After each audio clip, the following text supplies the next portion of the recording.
আসসালামু আলাইকুম বন্ধুরা, আমি মোহাম্মদ রায়হান। আজকে আবার নতুন একটি ভিডিও নিয়ে হাজির হয়েছি আপনাদের কাছে। আজকে আমরা সকাল সকাল রওনা হলাম খেজুরের রস খাওয়ার জন্য।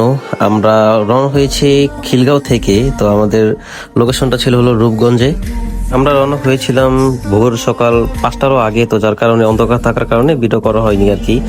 তো খেজুরের রসের এক্সাক্ট যে লোকেশন, ওই লোকেশনটা আমি বলতে পারছি না, তবে মুরাপাড়া কলেজের পরে মুরাপাড়া বাজারের পরেই একটি ডান দিকে রাস্তা গেছে, ওখানে গিয়ে কাউকে জিজ্ঞাসা করলে বলে দিবে যে কোথায় রস পাওয়া যায় আর কি। তো এক্সাক্ট জায়গাটার নাম নাই। তো আমরা যখন প্রথম লোকেশনে পৌঁছাই দেখলাম যে ওখানে অনেক মানুষ, এখানে কোনো রস নাই। একবারে প্রথম সিজনের প্রথম রস হওয়ার কারণে মানুষ অনেক বেশি, কিন্তু প্রোডাকশন কম। তো যার কারণে আমরা প্রথম স্পটে কোনো রস পাই নাই। তো মন খারাপ। আমার এটা প্রথমবারের মতো রস খেতে যাওয়া আর কি। তো একটা আঙ্কেল বললো যে সামনে নাকি আর কয়েকটা গাছ আছে, ওইখানে গিয়ে দেখতে আর কি আছে কিনা রস। তো আমরা একটু সামনের দিকে এগিয়ে গেলাম, যাওয়ার পরে দেখলাম যে এখানে আরো কয়েকটা গাছ আছে, কিন্তু লোকের সংখ্যা এত বেশি, রস দিয়ে কুড়ানো যাচ্ছে না আর কি। তো যার কারণে আমরা ওই সেকেন্ড স্পটও পাই নাই। ওইখানে গিয়ে একটি আঙ্কেলের সাথে আমাদের পরিচয় হয়। আমার বন্ধু তার নাম্বার রাখছিল আর কি। সে বললো যে যেদিনই যাব তার কিছুদিন, 2-3 দিন আগে ওনাকে জানিয়ে রাখতে আর কি, তাহলে উনি রস ম্যানেজ করে রাখবে আর কি। তো উনি বললো যে আমার ছেলেকে নিয়ে যাও সাথে করে, সামনে কয়েকটা গাছ আছে, দেখো ওখানে রস পাওয়া যায় কিনা।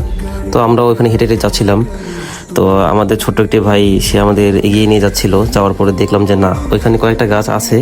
তো আমরা ডিসকাশন করে রস নামানোর ব্যবস্থা করছিলাম।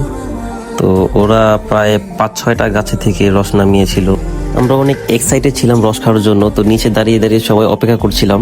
কিছুক্ষণ পর আমার আরেক বন্ধু ফোন দিয়ে বললো যে ও নাকি 200 ml রসের মতো ম্যাচ করতে পারছে আর কি। তো আমি ওর কাছে হেঁটে হেঁটে যাচ্ছিলাম। যাওয়ার পর দেখলাম যে অবস্থা বহুত খারাপ। সবাই রসের জন্য কারাকারি করছে, কারা আগে কে খাবে। তো এক পর্যায়ে আমার এক বন্ধু কেড়ে নিয়ে ও মুখে নিয়ে নিল প্রায় অনেকটুকুই। এরপর আমার বন্ধু রমজান, তারপর আমি, তারপর আমার বন্ধু রকিব, সবাই মিলে একটু একটু করে টেস্ট করছিলাম।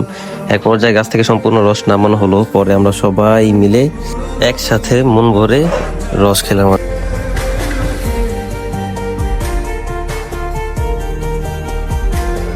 রস খাওয়া শেষে আমরা আমাদের বাড়ির গন্তব্যে রওনা দিই। তো আমাদের রাস্তায় আধা ঘন্টা 40 মিনিট লাগে।